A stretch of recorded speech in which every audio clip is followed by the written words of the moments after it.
Mais c'est vrai qu'on vit des temps particuliers.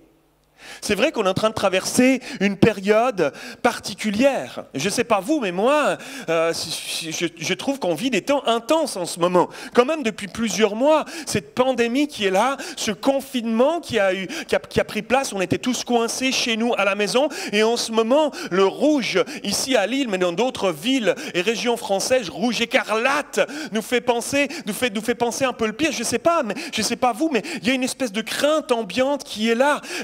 L'économie vacille, l'économie mondiale. On ne parle pas juste... Vous direz, oui, mais il y a une autre d'épidémie. Il y en a eu d'autres d'épidémies dans l'histoire. Il y a la grippe espagnole au début du siècle, etc. Oui, mais c'était quand même confiné. Même si c'était terrible, c'était confiné à une région. Là, on parle de quelque chose de mondial. On est en train de vivre en ce moment, au niveau mondial, sur toute la planète, quelque chose qui n'a jamais encore été vécu à ce niveau-là. C'est fou. Aujourd'hui, avec les déplacements, les voyages, tout ça, qui nous donnait une qualité de vie, aujourd'hui, on voit que certain nombre de choses se retournent contre nous de la situation qu'on est en train de vivre en ce moment. C'est fou.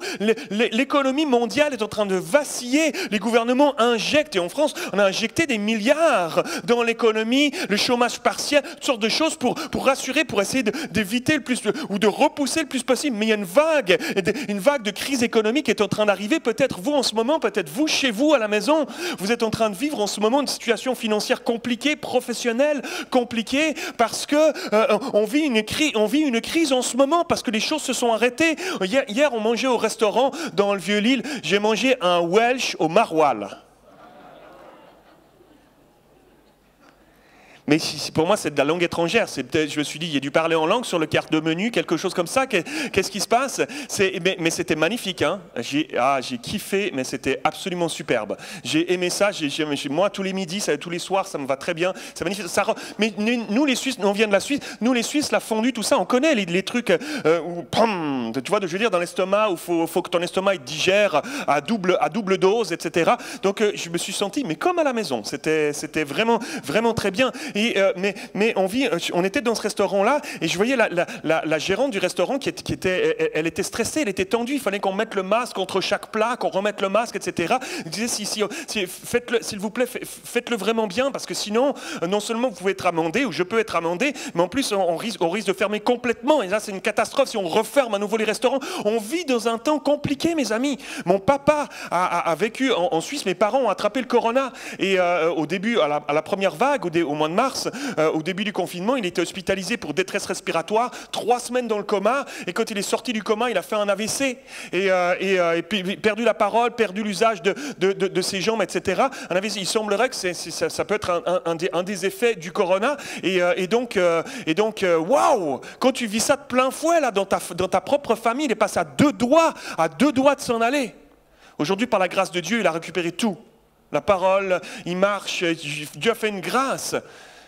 Ce qui n'a pas été le cas de tout le monde. On vit dans des temps particuliers. Et au milieu de ça, je ne sais pas comment vous le vivez, mais je sais qu'il y a une crainte ambiante un peu partout.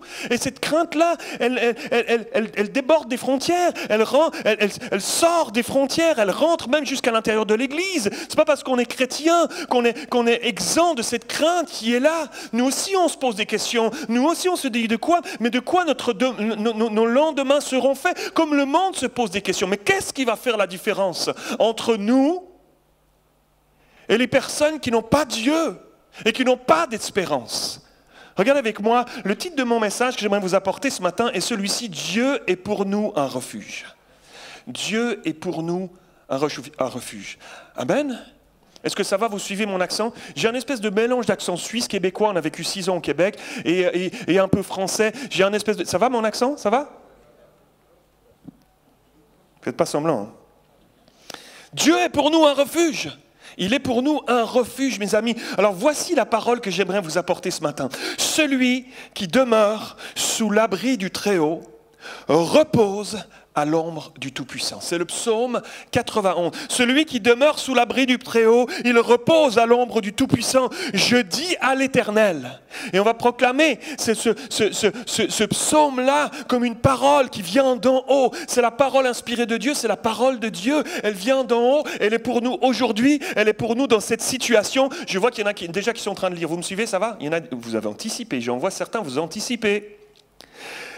Je dis à l'Éternel, mon refuge et ma forteresse, mon Dieu en qui je me confie, car c'est lui qui te délivre du filet de l'oiseleur, de la peste et de ses ravages, des épidémies, de la peste et de ses ravages. Il te couvrira de ses plumes et tu trouveras un refuge sous ses ailes. Sa fidélité est un bouclier et une cuirasse. Tu ne craindras ni les terreurs de la nuit, ni la flèche qui vole de jour, ni la peste qui marche dans les ténèbres, ni la contagion qui frappe en plein midi. Que 1000 tombent à ton côté et 10 000 à ta droite, tu ne seras pas atteint. De tes yeux seulement tu regarderas et tu verras la rétribution des méchants. Car tu es mon refuge, ô Éternel. Tu fais du Très-Haut ta retraite. Aucun malheur ne t'arrivera, aucun fléau n'approchera de ta tente. Car il ordonnera à ses anges de te garder dans toutes tes voies. Ils te porteront sur les mains de peur que ton pied ne heurte contre une pierre. Tu marcheras sur le lion et sur l'aspic. Tu fouleras le lionceau et le dragon. Waouh! Puisqu'il m'aime, je le délivrerai. Je le protégerai puisqu'il connaît mon nom. Il m'invoquera et je lui répondrai. Je serai avec lui dans la détresse. Je le délivrerai et je le glorifierai. Je le rassasierai de longs jours et je lui ferai voir mon salut. Waouh! Amen. Alléluia. C'est tellement magnifique la parole de Dieu, mes amis. C'est tellement magnifique. On y puise tout ce dont on a besoin. Celui qui demeure sous l'abri du Très-Haut repose à l'ombre du Tout-Puissant. Dans l'hébreu, ici, le mot demeurer, celui qui demeure, dans l'hébreu, c'est le mot yashab, demeure. Ça veut dire, qui littéralement veut dire rester, être établi, être assis, se fixer, être posé. J'aimerais vous dire qu'on ne peut pas être protégé en sécurité si on ne choisit pas de s'arrêter. Si on ne choisit pas de s'établir, si on ne choisit pas de se poser, de s'établir, si on ne reste pas si on ne, à l'ombre du Tout-Puissant, à l'abri du Très-Haut. Lorsque j'étais ado et que je partais à l'école, donc j'ai bien dit lorsque j'étais ado, lorsque j'étais adolescent, et je partais à l'école et qu'il pleuvait. En Suisse, on a un climat qui ressemble un peu au nord de la France. Les gens se moquent de vous, ils parlent de drache, de trucs comme ça. Et on connaît ça en Suisse, on a un climat un peu humide et pluvieux aussi. Et lorsque je partais à l'école, au collège, au lycée, et que j'étais adolescent, et que ma maman me disait, on vivait dans un appart, dans un immeuble, et ma maman me disait, tu vas prendre le parapluie. Mais ce parapluie, il me terrorisait. C'était un parapluie, il était jaune, il était rouge avec des points bleus. Je me rappelle encore aujourd'hui, il était traumatisant. Ça, pour un adolescent, c'est traumatisant, ça, vraiment.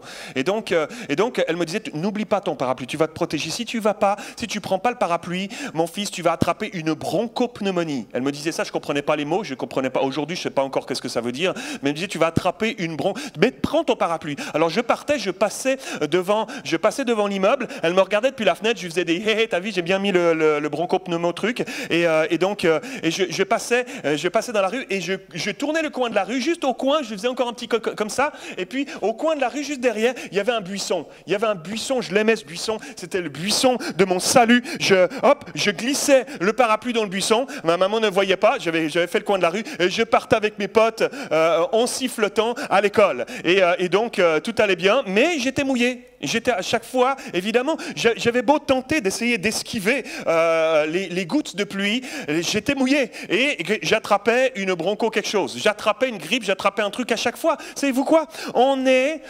La pluie mouille seulement ceux qui ne sont pas protégés. La pluie mouille seulement ceux qui ne sont pas protégés. Absolument, c'est exactement comme ça que ça se passe. J'aimerais vous dire, je suis venu vous parler ce matin d'une protection sur nos vies. Je suis venu vous parler ce matin d'une protection autour de notre cœur que Dieu aimerait mettre pour nous protéger, pour nous garder des pièges, des embûches que l'ennemi aimerait mettre sur notre route. Tant que je suis dessus, même s'il peut y avoir une tempête, j'ai les deux pieds sur terre encore, la tempête peut souffler, la tempête peut souffler, mais tant que je suis dessous, il y a une protection qui prend place. Si je m'enlève, la pluie m'atteint. Si je m'enlève, les choses m'atteignent, les choses peuvent arriver sur moi, peuvent couler sur ma... Il arrive des choses sur ma vie, tant que je choisis de rester, de m'établir, yashab, de m'arrêter, de me poser sous l'abri du Très-Haut, à l'ombre du Tout-Puissant, alors il y a une protection qui prend place au-dessus de ma vie. Amen. Est-ce qu'on peut dire amen à ça? J'espère que j'étais assez imagé, explicite. Celui qui demeure sous l'abri du Très-Haut repose à l'ombre du Tout-Puissant. Mais c'est vrai que ça nous demande, dans notre monde occidental aujourd'hui, où tout va vite, où tout va à 1000 à l'heure partout autour de nous, où les activités sont foison, où avec le numérique aujourd'hui, le multimédia, on est bombardé de toutes sortes de discours, c'est toutes sortes de possibilités de choses à faire. Ça demande un effort de demeurer, de s'arrêter au milieu de tout ça, de faire silence, de se poser, de rester. On a envie de bouger, on est habitué à être surstimulé en permanence. On est dans un monde où la cadence va tellement, où le train avance vite, tout va si vite. Même dans nos pensées, c'est pas facile de rester. Et vous remarquez que lorsque on choisit de prendre un temps de prière, c'est toujours dans ces moments-là. Ah oui, mais ta déclaration d'impôt, tu l'avais fait. Les factures. Est-ce qu'on a fait les paiements aujourd'hui? Est-ce que la liste de courses, rappelle-toi, est-ce qu'on avait mis les bananes dans la liste de courses? On avait mis ça ou pas? Etc. Ça tourne dans notre tête, un oiseau qui passe par la fenêtre. Et s'il est passé comme ça, mes pensées sont parties avec lui. Je ne le vois plus, mais mes pensées sont déjà quelque part dans un arbre avec lui. C'est pas facile de s'arrêter, de discipliner. L'apôtre Paul va le dire, il va dire ceci, il faut qu'on apprenne à amener nos pensées captives à l'obéissance de Christ. C'est fort quand même, c'est fort la pensée. Il parle de captivité. Ils les emprisonnés, il faut leur dire stop, focus, stop, arrête-toi, Yashab, demeure, pose-toi quelques instants, prends ce temps. J'aimerais vous dire ce matin, mes amis, mes frères et sœurs, on ne s'ennuie pas avec Dieu. Quand on choisit de Yashab, quand on choisit de s'arrêter, de se poser, il y a toutes sortes de choses que Dieu peut commencer à leur communiquer à notre esprit. On est tout à coup disposé à l'entendre, disposé à l'écouter, disposé à ce qu'il vienne déverser sur nous sa pensée, son cœur. Il y a toutes sortes de choses qui se passent. Si j'ai besoin de paix, il vient déverser sa paix. Si j'ai besoin d'une joie renouvelée, il vient me donner une joie renouvelée. Si j'ai besoin du repos, il vient me donner du repos. Dans sa présence, quand on choisit de Yashab, de s'arrêter, de se mettre à l'abri, malgré la tempête qui peut peut-être souffler autour de nous, peut-être la tempête qui souffle en ce moment autour de toi, si au milieu de tout ça, tu choisis de t'arrêter, il est un refuge. On y trouve tout ce dont on a besoin. Dans sa présence, tu y trouves et tu y trouveras tout ce dont tu as besoin. Si tu es venu ici ce matin avec un fardeau sur ton cœur, avec un fardeau qui pèse à l'intérieur de toi, avec une situation inextricable, j'aimerais te dire, bonne nouvelle, choisis de Yashab, t'arrêter.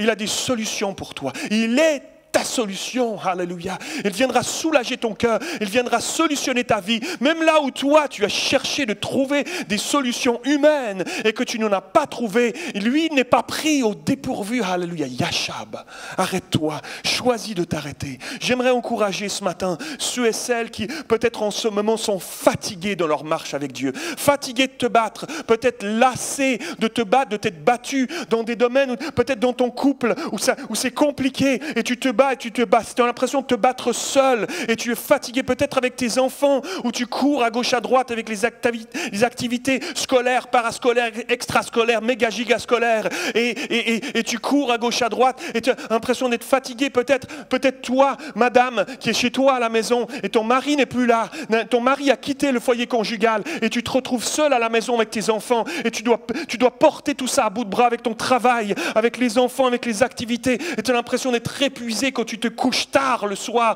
et que tu te lèves tôt le matin et tu as l'impression que tu n'arrives pas à t'en sortir. J'aimerais te dire, Yashab, prends un moment pour t'arrêter. Dans la présence de Dieu, il viendra te renouveler, te donner ce dont tu as besoin. Dans chacune de nos situations, il est notre solution. Il est celui qui vient nous soulager. Quelqu'un dit Amen ce matin. Alléluia. Je suis intense, ça va? C'est tellement passionnant. La présence de Dieu est tellement passionnante. Je peux pas la prêcher à demi. Il est passionnant notre Dieu, mes amis. Il est tellement passionnant. Prenez le temps de vous arrêter avec lui. Prenons le temps encore de le découvrir. Lorsqu'on prend le temps de s'arrêter, même si on est fatigué, même si parfois on peut avoir cette lassitude dans certaines saisons de nos vies, des fois le désir de baisser les bras peut-être parfois.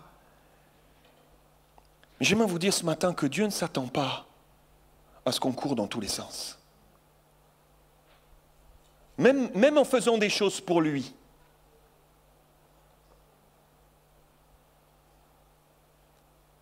Il aime quand on prend le temps, qu'on s'arrête et qu'on demeure Yashab, dans sa présence, tout simplement.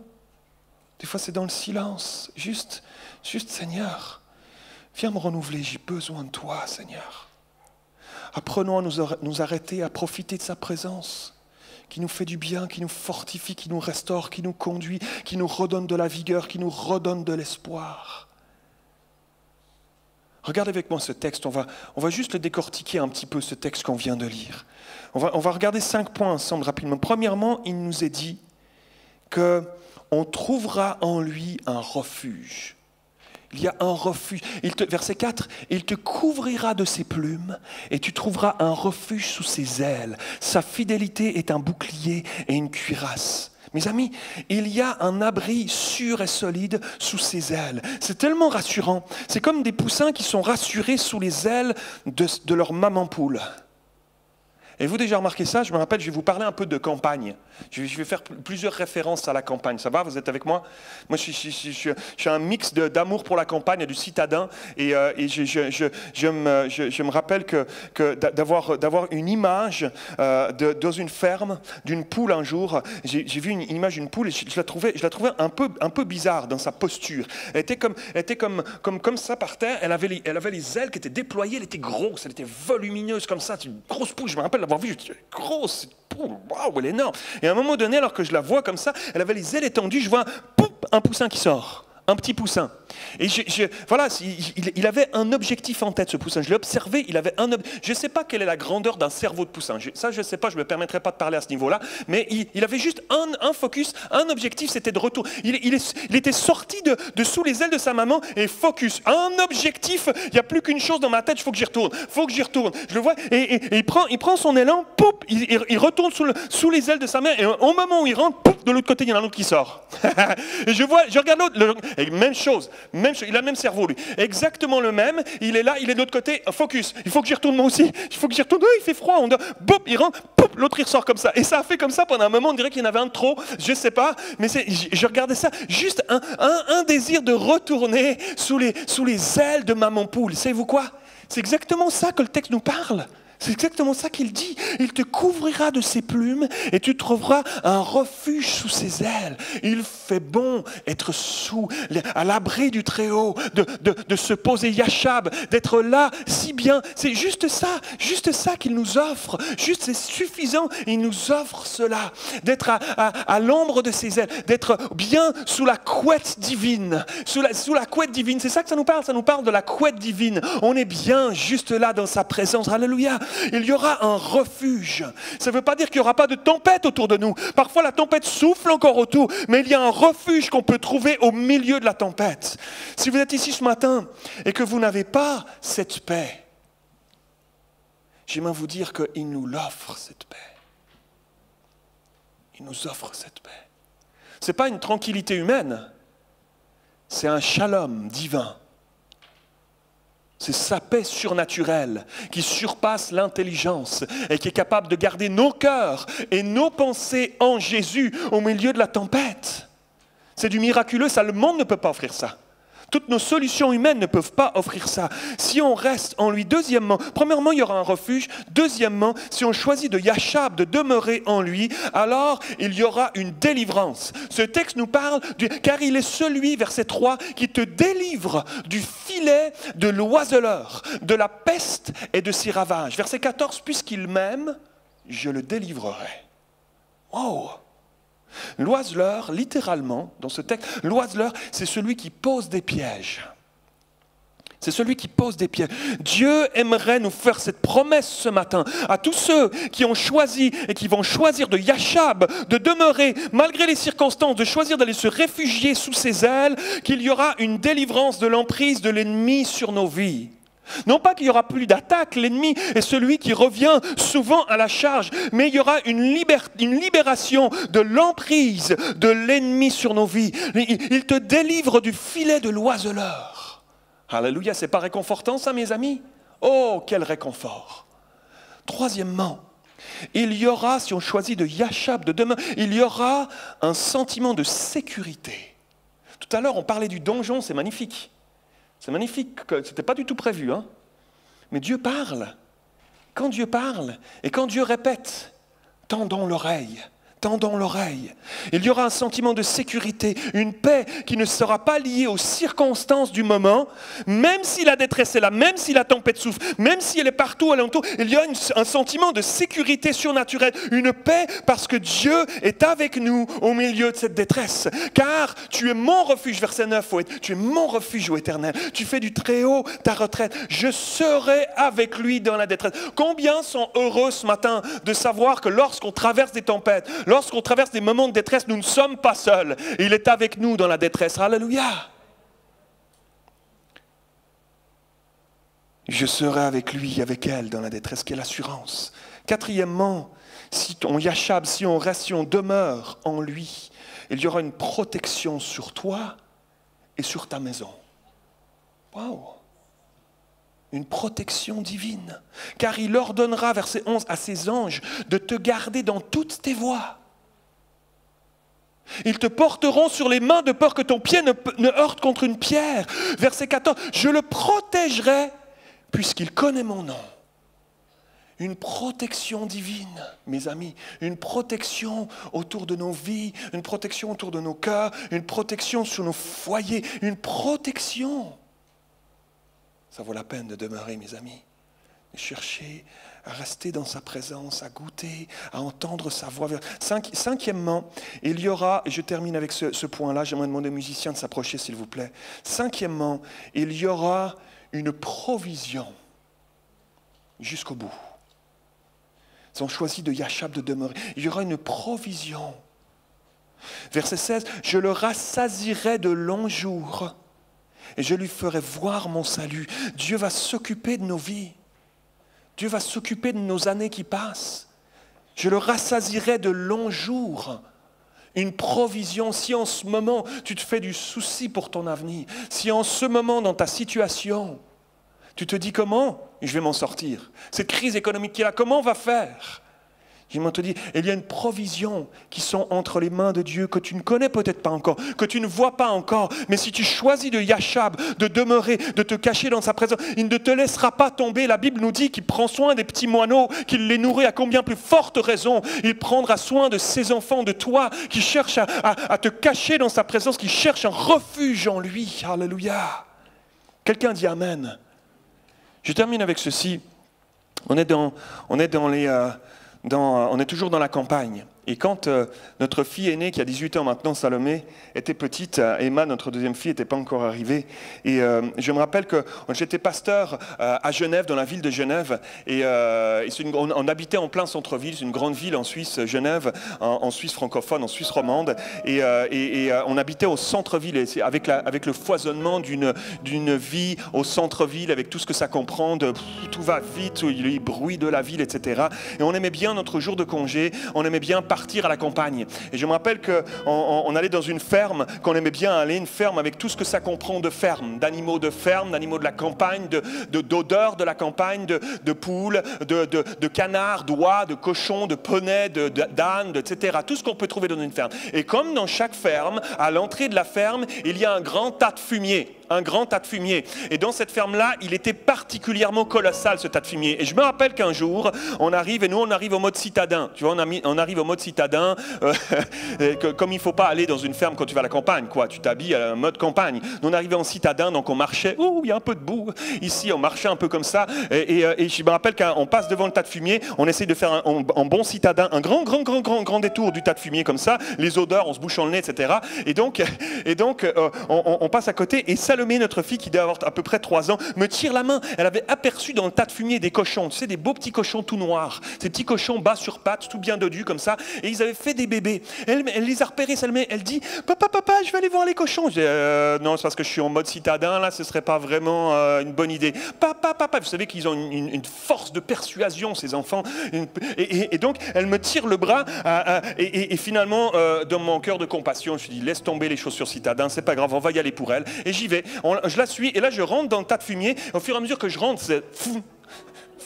Et là, je m'enfonce, et là, je suis dans le tas de fumier comme ça, et je dis, Salomé, regarde, on va faire un truc, parce qu'on n'a pas tout à fait le même corpulence, le poids, etc. Donc moi, je m'enfonce, papa s'enfonce. Toi, tu t'enfonces pas, vas-y, approche-toi. Tu vas y aller, vas-y, papa te regarde, va caresser les petits cochons, tu vas y arriver, vas-y là-bas, papa est là.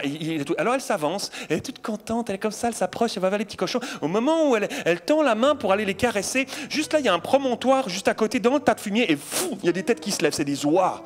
Des oies, mes amis. Les oies, moi, je le savais même pas, mais les oies, ça a sale caractère. Les oies, c'est comme agressif, là, comme ça. Et moi, je suis dans mon tas de fumier. Jusqu'ici, je vois les oies, elles sont pas contentes, là, comme ça. Qu'est-ce qu'elle fait dans mon tas de fumier? Les becs qui se mettent à clapoter comme ça. J'ai dit, et Salomé, elle est toute petite, les oies sont comme en mode comme ça, au-dessus d'elle. T'imagines une oie avec une tête comme ça au-dessus de toi, là? Elle est comme ça. Et là, je la vois, elle se retourne vers moi, et il y a de la terreur dans ses yeux. Je le vois. Elle veut me faire gober par une oie, papa. Et elle est terrorisée. Et là, je la vois, je dis, viens, approche-toi, papa, il est là, viens, dépêche-toi. Et elle est là, et elle s'approche, et cours, papa est là, t'en fais pas, papa, viens, je peux pas aller vers toi, mais toi tu viens vers moi, d'accord? Et les oies sont derrière elle, elle s'approche d'elle, j'entends et je vois la terreur dans ses yeux. Elle arrive, elle court vers moi, je l'attrape dans mes bras, elle est terrorisée. Au moment où elle monte dans mes bras, au moment où elle arrive dans mes bras, la peur est partie. Instantanément. C'est comme ça que nos enfants le vivent quand ils arrivent dans les bras de papa. Instantanément, la peur est partie. Et elle est en mode, papa, il y a un poney là-bas, on peut aller donner des carottes au lapin, papa, s'il te plaît. Et moi, il y a les oies. Moi, c'est vas-y, débrouille-toi avec les oies. Elles sont là, clac, sur mes mollets, tout ça. Et moi, je suis en mode, et je sors du tas de fumier comme ça. Elle, plus du tout, terminé. Savez-vous quoi? C'est exactement la même chose avec Dieu. Quand on choisit d'aller se réfugier dans les bras de notre Père Céleste, il y a une paix surnaturelle. Même si les oies sont là, caplac, autour de toi, même si dans ta situation, la tempête souffle encore, si tu choisis d'aller te réfugier dans les bras de notre Père Céleste, on y trouve du refuge, on y trouve du repos, on y trouve de la paix. Les oies sont là, les odeurs sont peut-être là encore, mais lui, il est là et sa protection est là et il enverra ses anges pour te porter, de peur que ton pied ne heurte contre une pierre, mes amis. Yachab. Choisissons de demeurer ce matin. Peut-être que là où tu te trouves en ce moment, dans ta situation, tu as besoin de choisir de t'arrêter, de te poser. Ça tournait dans ton cœur en venant ici ce matin. Comment je vais faire? Ce matin, Dieu te donne la solution. Viens te réfugier en lui. Est-ce qu'on peut incliner la tête simplement? J'aimerais donner la possibilité à quelqu'un ici, mais chez vous à la maison, je ne vous vois pas, mais vous pouvez aussi faire cette démarche chez vous à la maison. De dire, moi c'est vrai, je suis en train de vivre en ce moment. À cause de la pandémie, je suis pris par des craintes et des angoisses, ou à cause de ma situation, tout simplement. Je ne sais pas où je m'en vais. Et je comprends ce matin, j'ai couru à gauche, à droite. J'ai brassé de l'air, j'ai fait des choses et Dieu ne s'attendait pas forcément à ce que je fasse tout ça. Je vais choisir de m'arrêter, de me confier en lui. Je vais lui déposer mon cœur, je vais lui déposer mes craintes. J'ai besoin de cette paix. Je veux ce shalom. Saint-Esprit, viens. Est-ce qu'il y en a parmi nous, alors qu'on a les têtes inclinées, est-ce qu'il y en a parmi nous qui disent, oui, ça c'est moi? Lève ta main là où tu es. J'aimerais prier pour toi. Oui. Choisis. Oui, hallelujah. Oui, des mains qui se lèvent. Hallelujah. Dieu voit ta main, Dieu voit ton cœur. Il connaît ta situation. Il sait exactement ce que tu es en train de traverser en ce moment. Il connaît la vallée des larmes que tu es en train de vivre en ce moment chez toi à la maison. Il connaît ce que tu traverses en ce moment. Il est présent à tes côtés maintenant. Hallelujah. Je prie dans le nom de Jésus ce matin. Saint-Esprit, viens. Viens, Seigneur. Viens déposer ta paix. Je prie que le shalom de Dieu descende. Pas une tranquillité humaine où on essaie de se persuader que tout ira bien. Non. Le shalom de Dieu, cette paix qui surpasse l'intelligence, que le monde ne peut pas donner. Que tous nos efforts humains ne peuvent pas trouver. Je prie qu'il descende ce matin. Hallelujah. Viens réconforter. Viens comme cette poule rassurée. Hallelujah. Viens combler ce matin. Viens guérir. Viens restaurer. Viens raviver la flamme ce matin, Seigneur. Au nom de Jésus. Hallelujah. Alléluia. Coule sur nous ce matin, Seigneur. Emmène-nous plus loin, Seigneur. On ne va pas juste subir dans cette saison dans laquelle on est en train de traverser. On ne veut pas juste subir, Seigneur. On veut marcher avec toi, alléluia, dans le feu, marcher sur le lionceau et sur le dragon. On veut marcher, Seigneur, traverser ces situations qu'on est en train de vivre avec toi, appuyé sur toi, caché en toi, alléluia, Seigneur. Viens souffler sur mes frères et sœurs. Viens faire du bien au nom de Jésus. Bénis Pasteur Daniel, Patricia, alléluia, Pasteur Samuel. Seigneur, bénis toute l'équipe, Seigneur, ici. Tous ceux qui travaillent fort. Je prie, j'appelle ta bénédiction, j'appelle ta faveur pour la saison qui vient. Nous ne voulons pas nous laisser impressionner par les pandémies, les épidémies. On veut respecter tout ce que les gouvernements nous disent. Mais je prie que ton esprit souffle et ouvre des portes surnaturelles dans les temps qui viennent, dans le nom de Jésus. Alléluia. Seigneur, on va se réfugier en toi et nous allons voir encore ton bras et ta main agissante, Seigneur, au nom de Jésus. Amen et amen. Tout le monde dit amen ce matin. Alléluia. Que le Seigneur vous bénisse. Les ténèbres devant moi n'ébranleront pas ma foi. La lumière de ta parole demeure en moi. Ta voix brise le silence, fortifie mon espérance. La beauté de ta parole est ma puissance.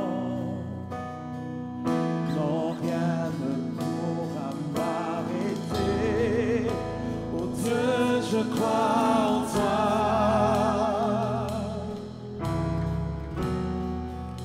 Je me confie en toi. Tout ce que tu as promis, tu peux l'accomplir. Tu peux l'accomplir.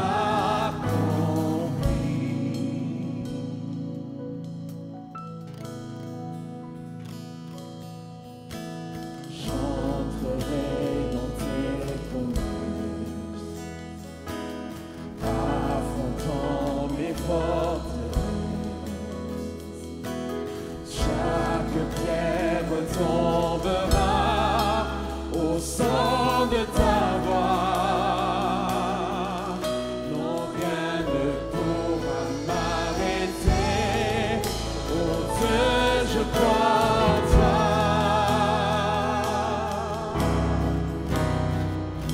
Je me confie en toi. Tout ce que tu as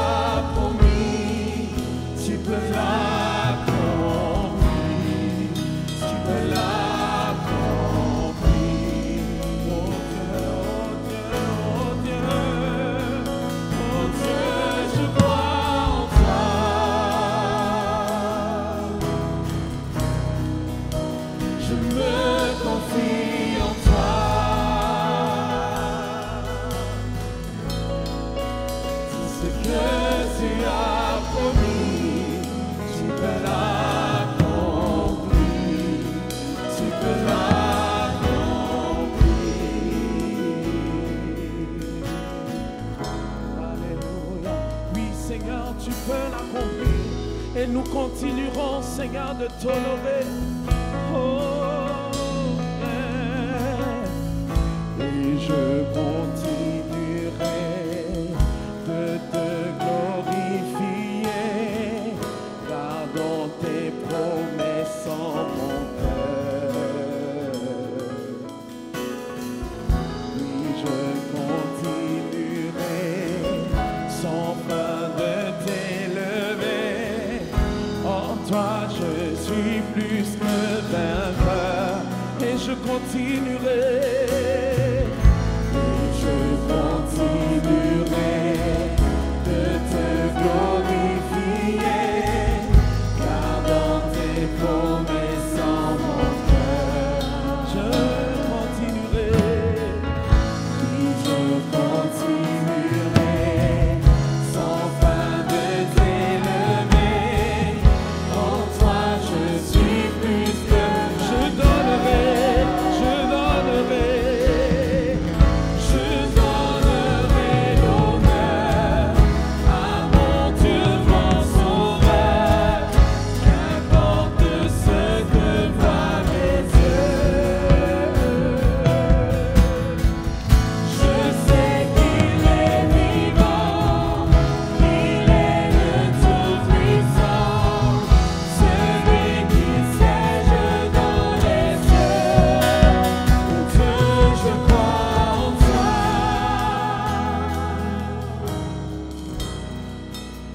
Je me confie en toi.